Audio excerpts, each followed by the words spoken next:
Hey everybody, it's Road to Recovery, and I'm going through OBS today, so sorry for the slight delay. Um, I wanted to do the Monday morning chat through OBS because there might be an article I'll talk about, but first I wanted to start off with some gratitude. I am so grateful for being alive and healthy and being able to pass along the message on a February 2024. I mean, it's all about the recovery effort and the friends I meet along the way and all the stories I get to tell and get to share with others.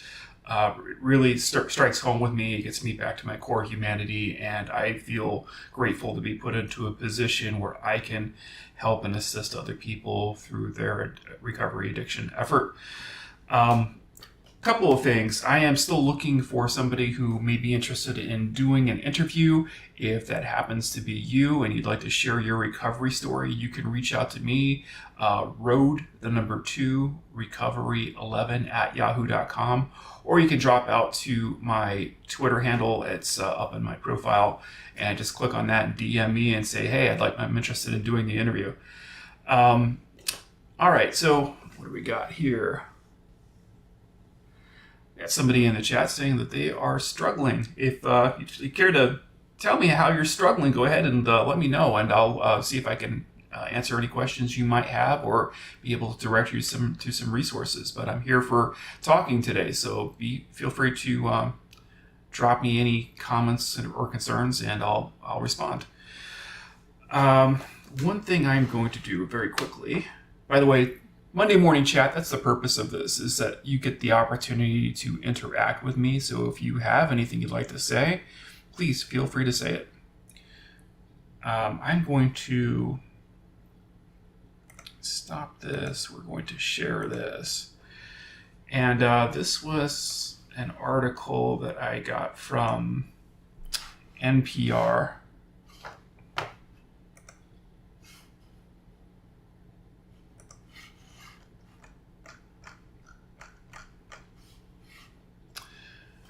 So the article is titled "Masturbation Abstinence is Popular Online. Doctors and Therapists Are Worried." Nothing scares me more. Nothing hurts me anymore, a young YouTuber tells the camera as snowflakes cut across the frame. He is shirtless in a Michigan January. He tells viewers to make a point about embracing discomfort in order to be a great and powerful man. And unfortunately, this is kind of the reality on a lot of YouTube channels. There's a lot of drama going on, and I know inside of the no-fap effort, there can be plenty of channels out there that kind of get a little eccentric when it doesn't have to be that eccentric. The YouTuber who goes by the handle of I Am Lucid tells the camera he can stand the below freezing temperature because he has been taking cold showers every day and crucially hasn't masturbated to pornography in a year. And so the reason I wanted to cover this article is because it's yet more hand wringing, pearl clutching going on inside of the media. This one's being done by NPR, and they quote a lot of people in here, even talking about NoFap, as well as, if I scroll down here, going all the way down to talking about Gary Wilson. And it's got all the typical hallmarks of just trying to incite fear in people that were, or I should say, the general NoFap movement is an anti-sex, anti-masturbation movement, which it's not. And even though they've quoted some people directly in here that were defending that position, and I'm not saying defending the position of NoFap. There's a lot of criticality to this article. They're really trying to go after the content creators and painting this as if I could just coin my own word on this, an anti-sex movement, which again, it is not. And, I've always held the position that, dude, go masturbate. Just don't masturbate to porn. The only thing I will say is that in the first 90 days, when you're trying to quit the habit, there's been research that has shown that if you can stop masturbating during that time, you're probably going to be better off for it. So why not do that? Let's go back to YouTube here. I'm sorry, I've got multiple screens open. I I can't stay sober. After 14 days, I relapsed, and I just can't control my urge during the night. Okay, so what I first want to talk about, especially if you see that there's a time-based element to your masturbation habits, and you feel that the porn consumption is a direct cause of either your environment or your time frame, you have to directly start changing things up. Now, I'm not saying go sleep at a different time, but when it comes to your sleep hygiene efforts, you have to be so diligent on your sleep hygiene. One of the guys I worked with recently, I had to have him, you could look at my tactics section. There's a section there called zoning. And we had to do some really disciplined zoning in order for him to break, because one of his bad points was the moment right before bed. And I told him, I was like, listen, man, you have to change things up. Your brain is used to having the device, in this case a cell phone, his device inside of his bedroom. And so what would happen is, like, he would get a few days into it, and he would start getting either a little lax or a little sloppy, and he'd just do something innocent, maybe sitting down and reading an article or browsing through Twitter while he's in the bed. So if every single night you were masturbating to porn, right, in your bed right before you went to bed, right, let's just say that's the habit cycle, and you kept doing that over and over and over, what do you think you've imprinted into your brain? What do you think the routine is? Your brain wants to, the second you get the tactile pressure of that phone in your hand while you're relaxed inside of your bed, right, the brain wants to continue that routine. It has nothing to do about what your conscious mind wants. The routine has been set, and once you start providing the trigger, which is the pressure of the phone, being relaxed inside of your bed, it's dark outside, all of those things can combine, the time frame, the location, the tactile experience of having a phone in your hand, those are all the triggers that will cause you to relapse. So you have to be extremely disciplined in this. And the zoning tactic, basically, there's different ways you can implement the zoning tactic, but for sleep hygiene, if you're a person who masturbates in your bed at nighttime, you take that damn phone and you don't bring it to bed, period. You just don't do it. For 60 to 90 days, you take that phone and you leave it someplace in a room to charge. You don't even bring it into your bedroom, right? So when you go to bed, the whole purpose for you going into your bedroom is to sleep. That's it. When you go to your bedroom, you sleep. That's the only thing you do inside of your bedroom other than change, right? And you're not going to have any electronic devices inside of your bedroom. And you're going to maintain that for 90 days. And that's the sort of discipline that you have to have in a situation like that. Otherwise, you're setting yourself up for failure, because that routine, the second you get the trigger, second you hit the trigger, for a lot of guys, they go from 0 to 100 in 3 or 4 seconds. Like, it happens that fast, and then the craving kicks in, and then all of a sudden, before you know it, you're in the incognito mode in your browser and you're going down that porn rabbit hole. And it's a very slippery slope, So while we're in our sane space, in other words, we're not triggered and we're feeling pretty strong, that's the point in which you have to do all of your tactical planning and say, okay, I know if I go into my bedroom and I have my cell phone in my hand that I'm going to be weak. I know that I'm going to be weak. And a lot of guys will sit there and beat themselves up over the fact, like, gosh, I couldn't hold out. I couldn't stop myself. Yeah, no shit. Every single one of us does that. Every single person who is a porn addict goes through that experience, right? Every single one of us go through it. You're no different than any other porn addict. The habit loop cycle is terrible when you start going down that slide. And that's why when you're sane and rational and you're not being triggered, that's the point where you got to have a solid plan. And so the idea is you're going to mix things up as much as you possibly can. So you set a zoning tactic in place, but also I would say now introduce a new tactic or a new element into your sleep hygiene routine, right? So we're taking away all the triggers, as many of the triggers as we possibly can. What else can you do? Well, I would say, because I'm in a recovery space, start by doing some books at nighttime, like read into your sleep.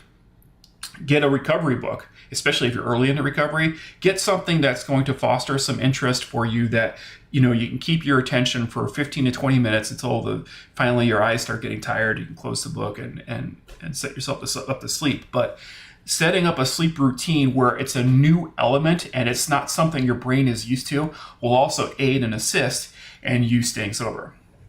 I hope that made sense for you. And if you have any other questions, you can feel free to drop them down below. All right, so let's go back to the article. I wanted to just get to the end of this thing.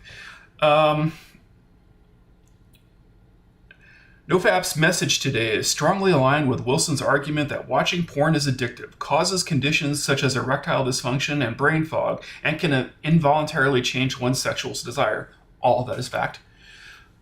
Within a few years, major media outlets were running profiles of Rhodes and his tout approach to pornography addiction, including the New York Times, CNN, BBC, NPR's Here and Now, and were produced by the Boston member station WBUR. Many of those articles didn't include comments from scientists or doctors.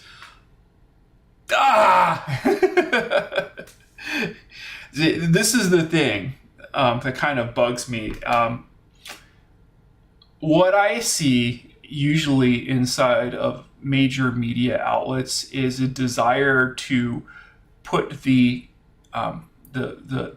experts in, but it's not the experts from the industry who are the medical professionals who actually worked in addictive counseling. So guys like Patrick Carnes. Patrick Carnes literally started the field for sex addiction. He literally founded it, made the certification process for sex addicts, right? You never see that guy, ever see that guy being interviewed in any of these articles. Never, right? But you will see what I call the typical players, David Ley, right? And I'm gonna stop labeling the rest of them, but you can go find them if you choose to, because they are all the people that the media goes after, and those are the qualified experts that they'll bring into an article, and they'll only cite their side. They will only cite, and there's two sides to an argument. You can't have a one-sided argument.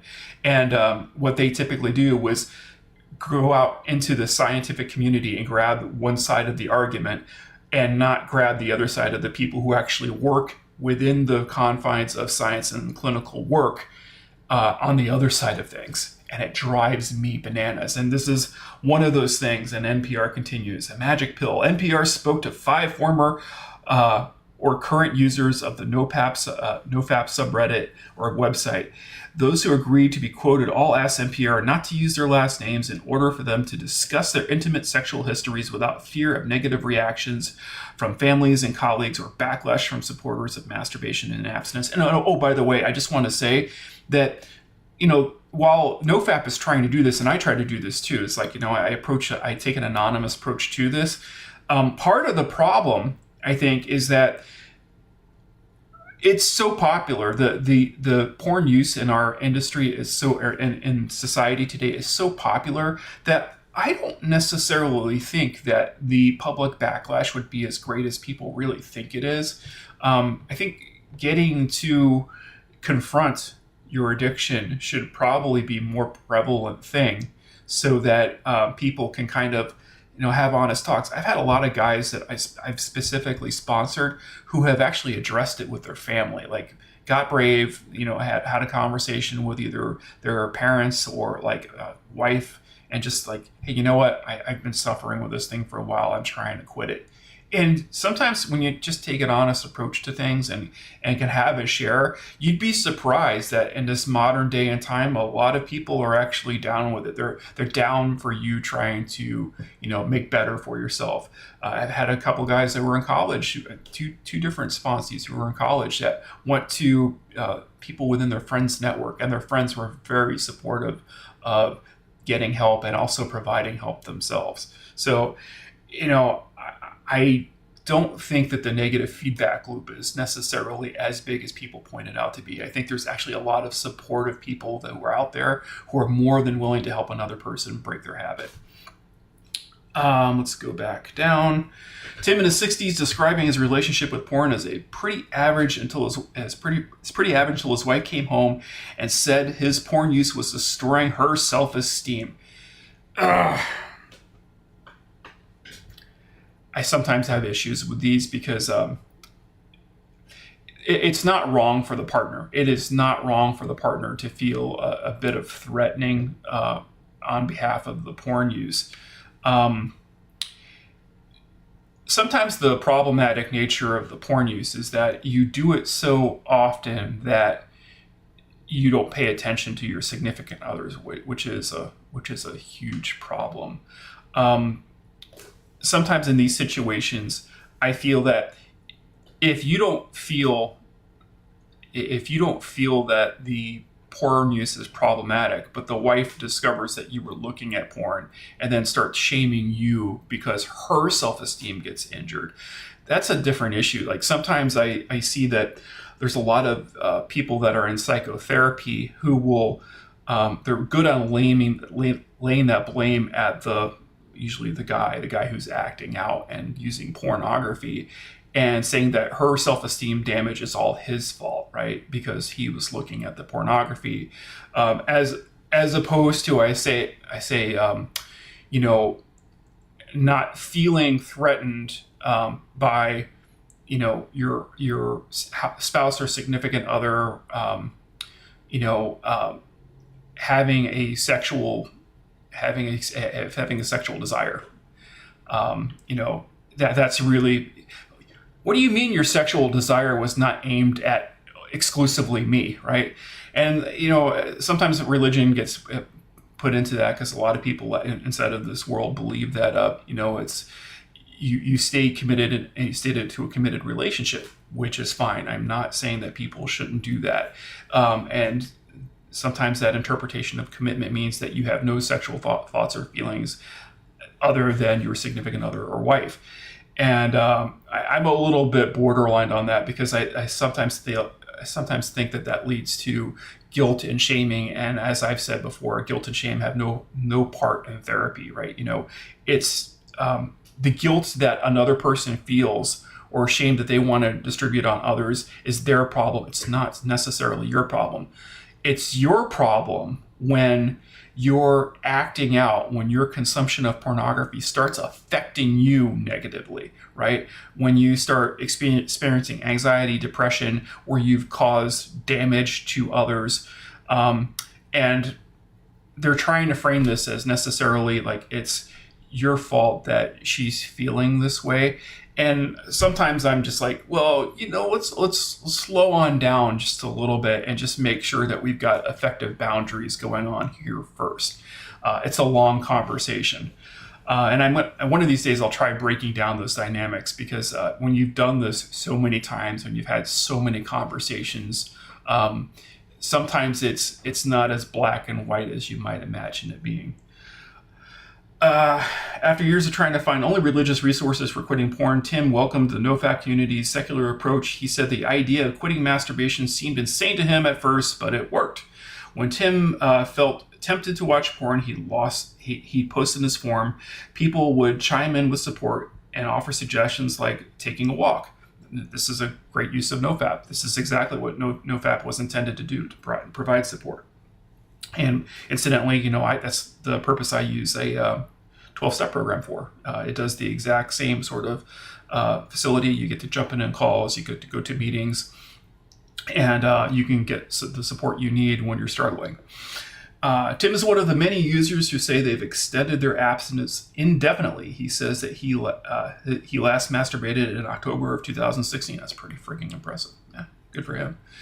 For me, it would be dangerous, and I don't want to risk it, he said. It threatens my sobriety from porn, which would threaten my marriage. So, he's placing marriage as his number one concern.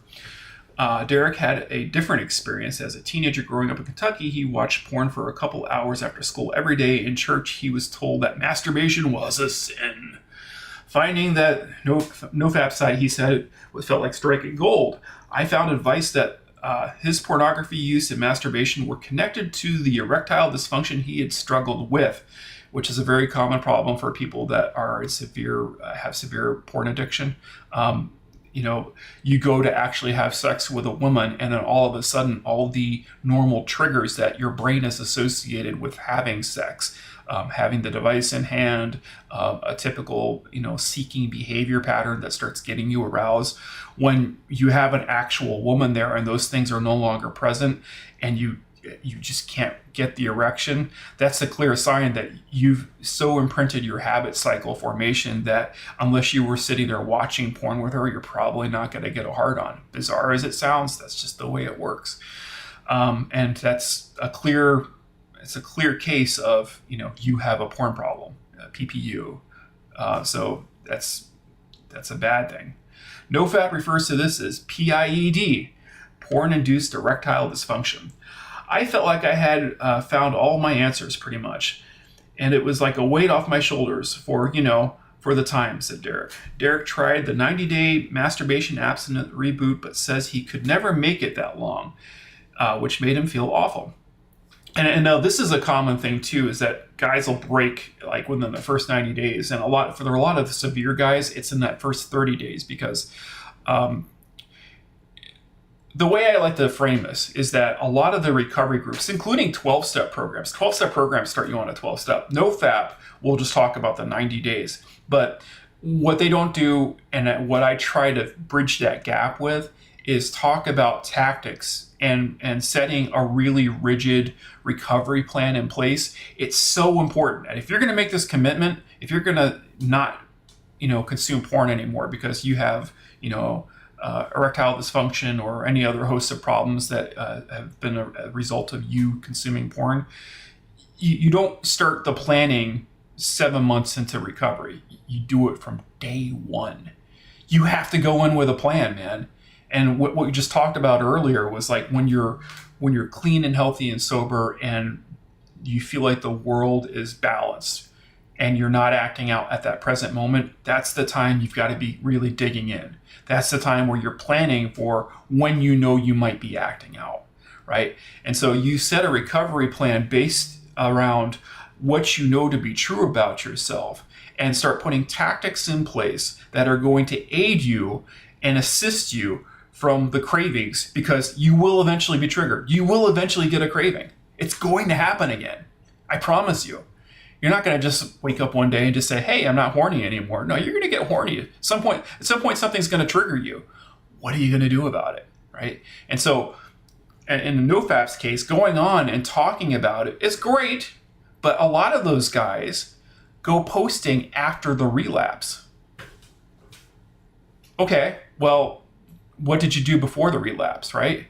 What did you do when you knew that you were going to be in the house alone and no one was home and you had a few hours to kill, right? See, what I just did to you is I presented a scenario, and you in your right conscious mind is listening to this right now, oh yeah, that sounds like a bad situation. It is a bad situation, and you should have planned ahead for it. So, one of my sponsees had called me recently to talk about that very thing, and I was like, dude, tell me what you're going to do. Give me a schedule. What exactly does every hour of your day look like? And don't come to me without any answers, right? Because if you don't have any answers, if you can't tell me what an hour or a minute of your day looks like, what do you think you're going to do to fill that time, right? So you have to be strict. You have to be strict.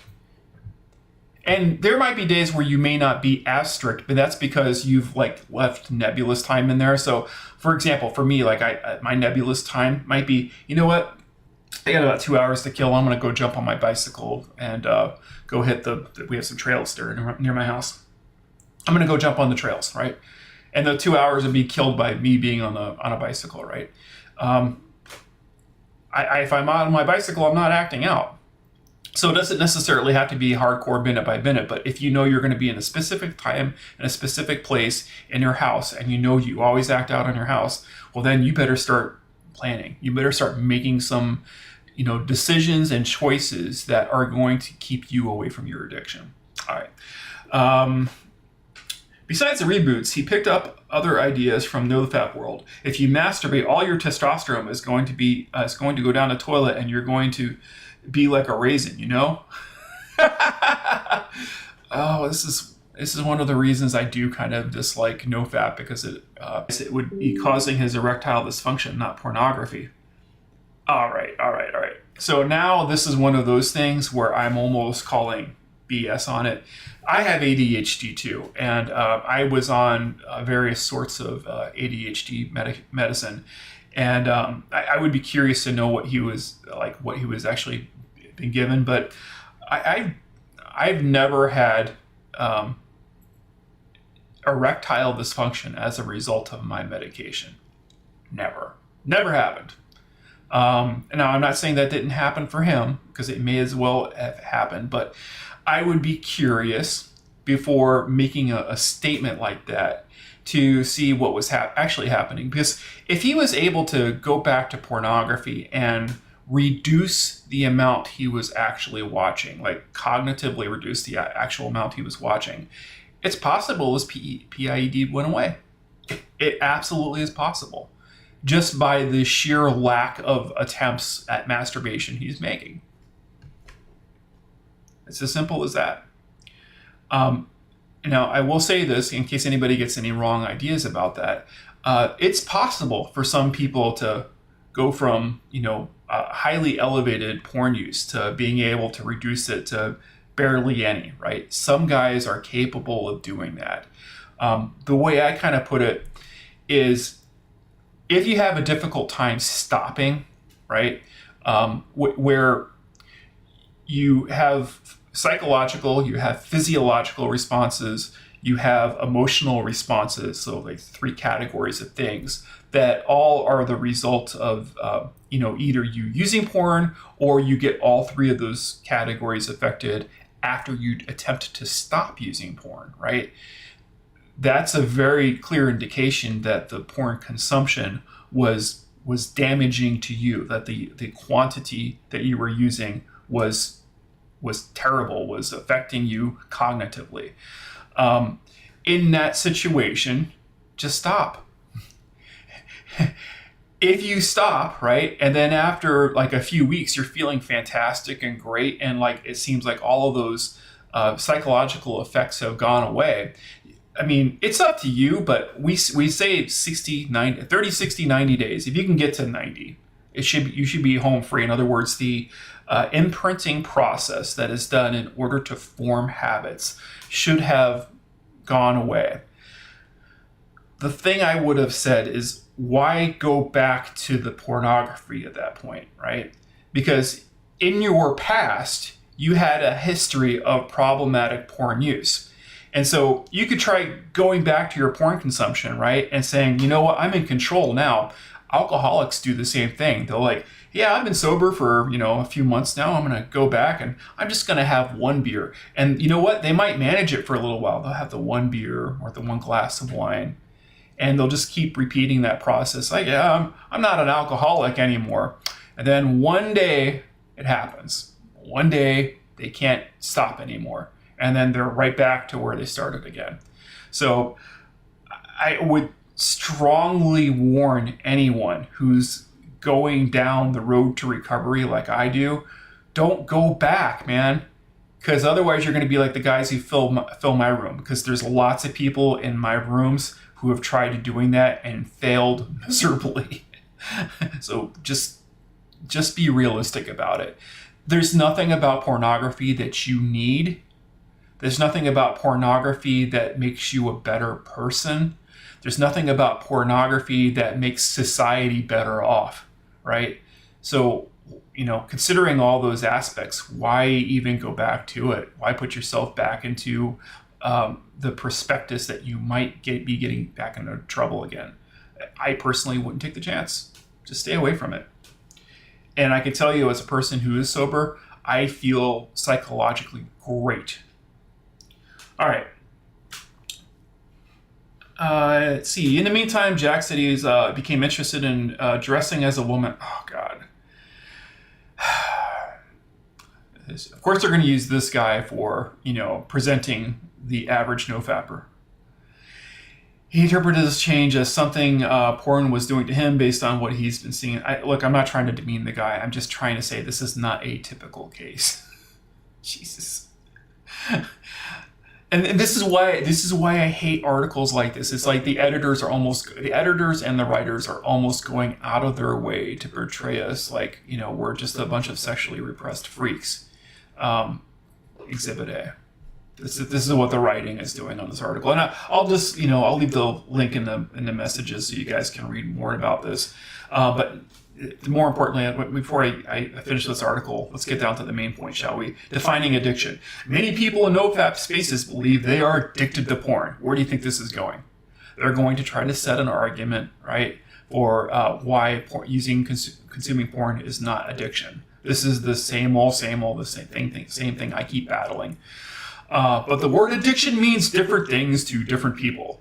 As a student of the conservative evangelical Liberty University, see how they're already trying to frame this? They're trying to frame this that this is a pure righteous conservatives who are against pornography. That's what this is, and they're making the addiction argument. Joshua Grubbs remembers hearing a lot of pornography addiction, including from a speaker who claimed that it affected 50% of Christian men. He kept, really hammering on this point of pornography addiction. And I remember being 18, 19 myself at the time and thinking about that doesn't make any sense, said Grubbs, who now researches addiction and psychology at the University of New Mexico. As he began studying these ideas more seriously, Grubbs kept finding one thing over and over again. We would basically ask people, did you think that viewing pornography is morally wrong? Does it trouble your conscience? Do you think this is a bad thing to do? And if they said yes, they were just dramatically more likely to say that they must have had an addiction, said Grubbs. So what he's hinting at here is that currently, right now, in addiction spaces, the analytics that are being used and analysis tools that are currently being used are used by the self. In other words, you go out and you self-identify yourself using one of these tools, and it's like, oh, okay, I am an addict because I checked these boxes, right? And unfortunately, that's the nature of the beast at the moment. And if you go into any 12-step room, that's usually the case. Like, you come in claiming that, yeah, you know what, I have an addiction because I caused damage to myself, I caused damage to my family, blah, blah, blah. And what this Grubbs guy is saying is like, let's get to the point. In one study, Grubbs found that among people who self-identify as pornography addicts, the average frequency of porn use was less than 10 times a year. So what is that indicating? It's indicating that this is not pornography is damaging my life. This is that I'm self-identifying as a porn addict because of because I used porn. I used that porn that one time, right? Or in this case, less than 10 times. But this is not what a clinician would do. A clinician would try to quantify like the number of times you were doing and also try to associate that with the damage you caused. And even inside of our 12-step literature, we try to actually outline the real life damage that we've caused, including the psychological damage to ourselves. And that helps quantify, like, yes, this is the reason I'm an addict because I did this, this, and this. And these are the harms that I've had to experience. In one study, Grubbs found that, I already read that. There is no official porn addiction diagnosis in the United States. And why is that? I'm sorry. For some of you who may be new to this, this is the thing I keep hammering home, is that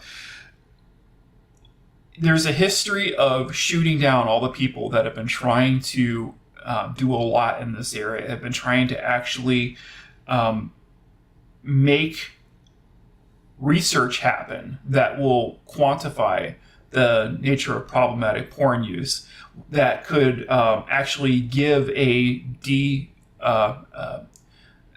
DSM-5 listing to what porn addiction actually is. And every single time that this is attempted, that we try getting into something meaningful that will allow us to identify what porn addiction is, there is an opposing view that says this is not practical or realistic, and you've hit these specific things that don't compare to real addictions. And there seems to be a huge, and as far as the people who sit on the board for the Diagnostic and Statistics Manual for Mental Disorders, there seems to be a number of people who sit there who are in defense of what I would call open sexual identification, and they feel like the attack on pornography is an attack on human sexuality, which it is not. But because there is this overarching defense of pornography, it seems like we have to go external to the folks who sit on the DMM board. So the World Health Organization, for example, has made problematic porn use, PPU, a thing. Like, they've actually said it before the folks over at the DMM have said it. So, it's curious that we keep on hitting these snags and then saying, well, porn addiction doesn't exist. Well, yeah, but how come the World Health Organization can label it as, well, let's go further down in the article. I'm starting to lecture and I don't need to do that. Internationally, the World Health Organization did approve a condition called compulsive sexual behavior disorder. I thought it was called PPU. I might be wrong. But it lists important caveats, including that it should not be diagnosed based on moral judgment about sex and masturbation, or be assigned to adolescents with commonplace high levels of sexual interest, which is true. I 100% agree with that. In all the years I've been seeing people who complain with compulsive sexual behavior, there's been very few that actually met all the criteria of this disorder. Says Silva Neves, a sex and relationship therapist in the UK and author of the book for clinicians about compulsive sexual behavior. He says many people who report sexual behaviors that feel out of control are in fact able to delay an urge or impulse long enough to make it a private place. Yeah, well, God. Silva needs to hang out with a lot of people who sit in recovery rooms, because this has been one of my biggest complaints, is that some of the people who don't understand the mechanics of pornography consumption, they'll always put the blame back on the patient and say, well, it's your fault that you couldn't stay away from the pornography. You had every means necessary to stay away from it. It means that you can't handle it, right? Well, no shit, Sherlock. If you had an addict who was on methamphetamine and you put a vial of methamphetamine right in front of them on their desk, say, it's your fault if you do that, but don't say that it's an addiction if you go to use that methamphetamine. That's exactly the same analogy, right? We live in a digital age where there's digital devices all over the freaking place. And, to say that you shouldn't be calling it addiction if you have the means to control your impulses, go sit around guys who are nothing but porn addicts, just nothing but porn addicts. I run and operate a PAA meeting myself, right? Nothing but porn addicts in that room, and sit there and listen to their stories when they were acting out, when things were bad for them, and it's always the same shit. It's always the same shit. We all go through the same story. And I'm sorry, I hate to go on this rant, but this is the sort of thing that pisses me off. It's like the so-called experts in their respective field don't even understand how the habit loop cycle works, and how once guys start falling into that habit loop cycle, they can't control themselves. That's why I keep saying that when you're in your right mind and you're stable and things are working out well, that's the time you should be doing the planning. Because if you wait till it's you're being triggered, you're too late. And a jerk like this, Sylvia, will say, well, you obviously don't have an addiction because you have the capability of being able to, delay your impulses.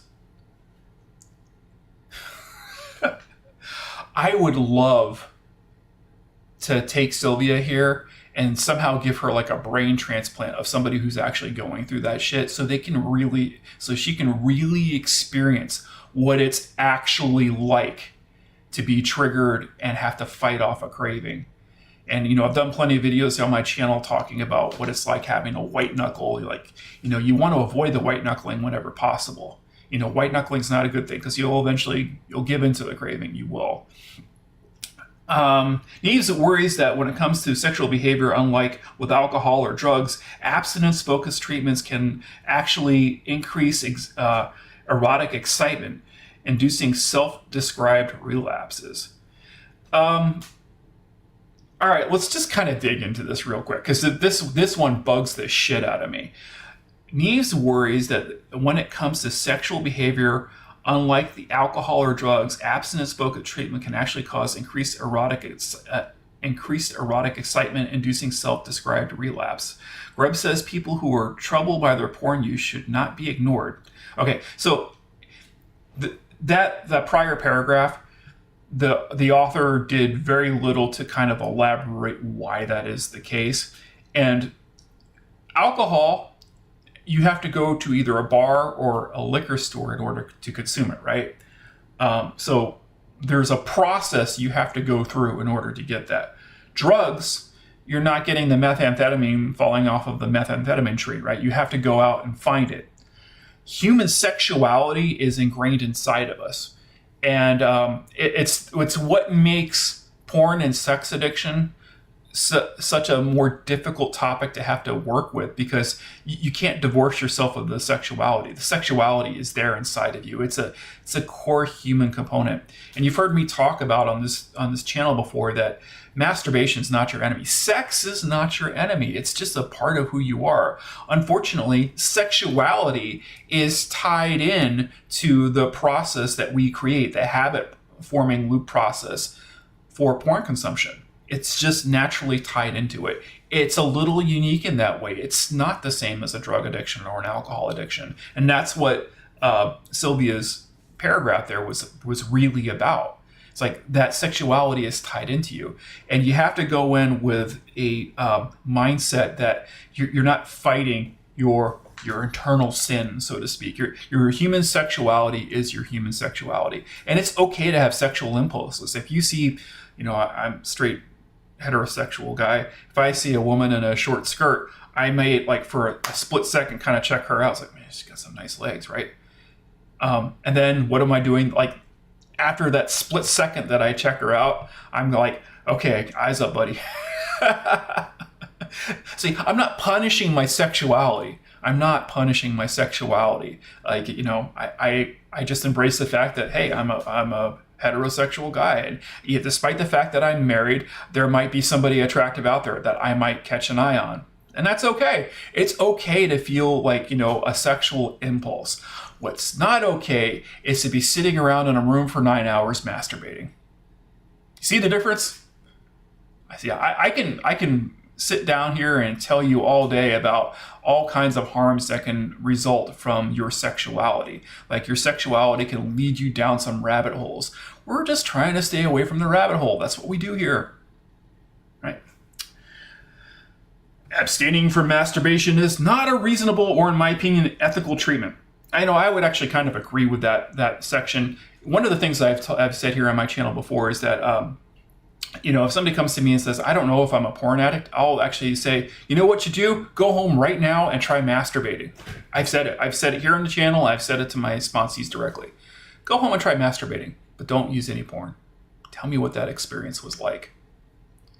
And I'll wait. I'll tell them, so just do it. Call me back later on. Just let me know what happened when you tried to masturbate.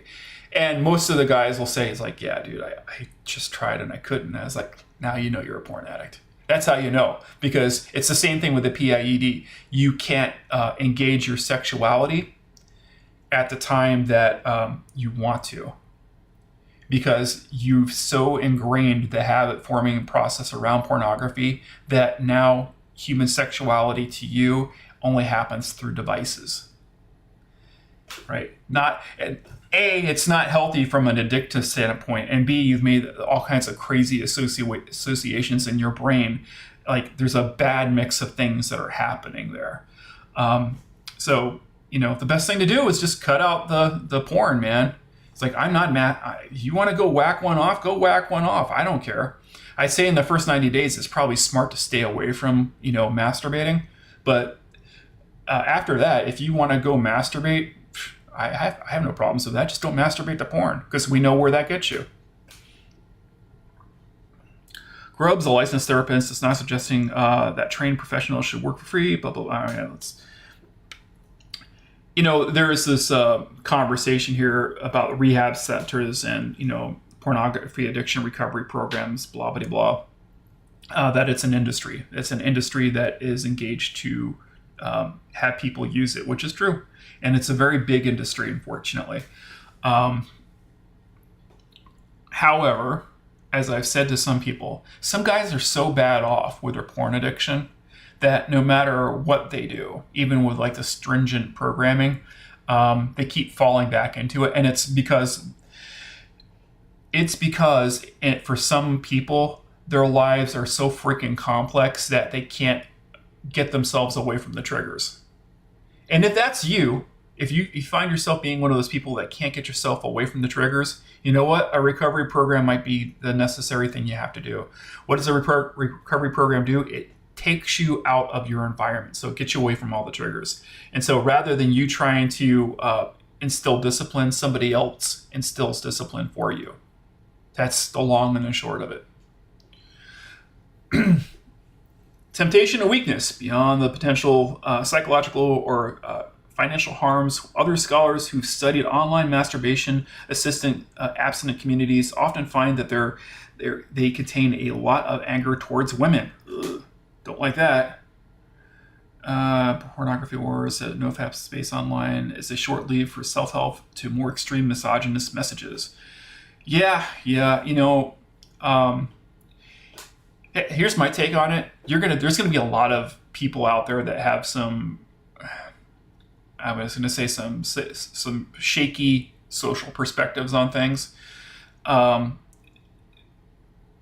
gonna be in that space. They just are going to be in that space because they see it as a way of being able to curate their message inside of for a large audience.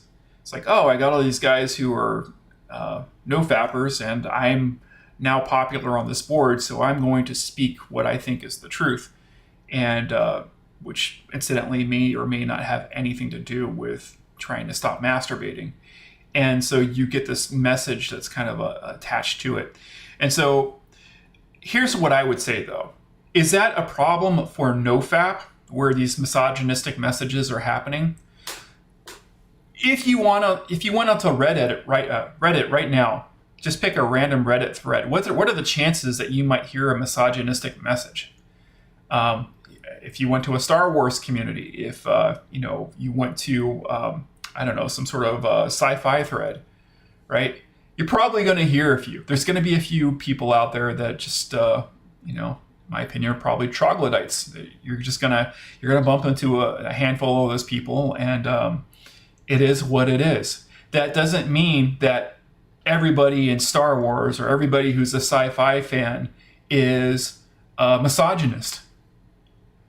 What do we call that? Yeah, that's called a logical fallacy, right? So these people, again, this article is lumping in logical fallacies in order to get to their editorial points.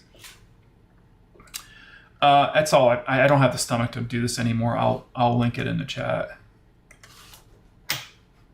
It makes my head hurt.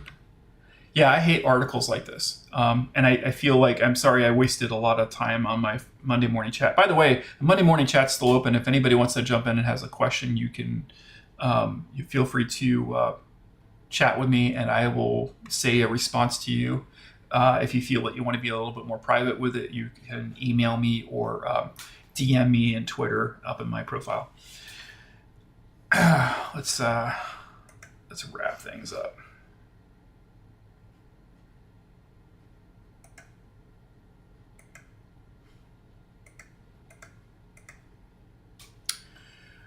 All right. So, man, I took up almost 45, 50 minutes in that little rant on this article. If there's any more comments, if they have any more listeners out there and you want to talk about or have any questions for me, now's the time. If not, I will be wrapping things up. Again, I'm still looking for somebody that is interested in doing an interview with me. Your share of your recovery story, we can keep it anonymous, will end up benefiting somebody. That's the reason I do this channel, is to reach out to others, let them know that they're not alone in the struggle, and there is a way out. And the struggling addict who still suffers, he or she may get a lot from your share by you sharing your own story. And I promise anonymity. If you'd like to share your story, we'll set up an interview. I can blur out your face, I can blur out your name, I can blur out your voice. So we can do a lot to hide you and keep you anonymous. But if you'd like to share your story, I'd be more than happy to entertain you.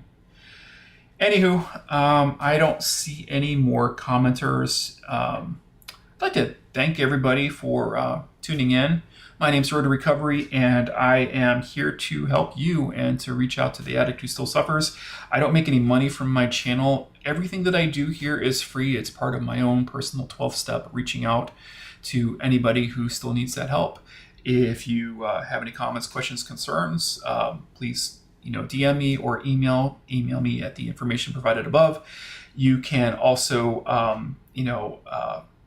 leave comments down below if you choose to. Please like, share, and subscribe. That helps me get the message out to others who are still need help. All right, that's going to be it for me today. Take care. Beautiful day outside. Enjoy your Monday, and stay on that